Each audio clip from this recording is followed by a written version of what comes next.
Thank you. Mr. Speaker, I rise today to speak of the critical importance of both SNAP and Medicaid, not just to Alabama's 2nd District, but in every congressional district across this country. When I took this position, like all of my colleagues, I took an oath, not just for this position, but I took an oath to the people that I represent, and that's to not forget where I come from.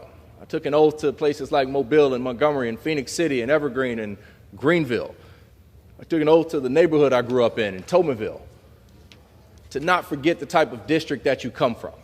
And for me, what that district looks like is about 1 in 4 households rely on SNAP benefits. Over 200,000 people, almost a third of the population in the state of Alabama, is enrolled in Medicaid.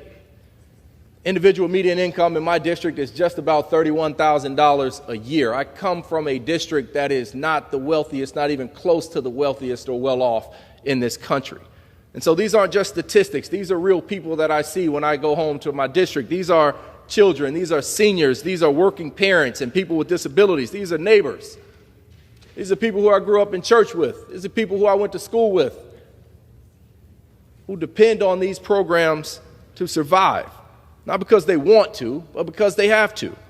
And cutting these benefits would force impossible choices among some of these people between food, medicine, utilities, between housing and overall stability. But it wouldn't reduce the need, because the need would still be there. The hunger would still be there. The poverty would still be there. It would just shift the cost on to our hospitals, to our schools, and to emergency services.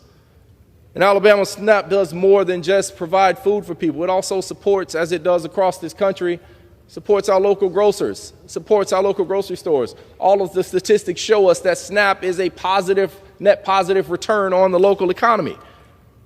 And so we have to recognize that Medicaid keeps working families healthy. 61% of Medicaid recipients in the state of Alabama are working, right? The majority of the remainder are either children or people with disabilities. These programs are not luxuries. They are lifelines that people need to get by. So let's stop pretending that these are just numbers in a budget and that these are not real people. Protecting SNAP and Medicaid, it's not about politics. It's not about priorities. We're not in a position where we can't afford it. We're spending almost $4 million every trip Donald Trump takes to Mar-a-Lago. So it's not a question of resources. It's a question of priorities. And with that, I yield back, Mr. Speaker.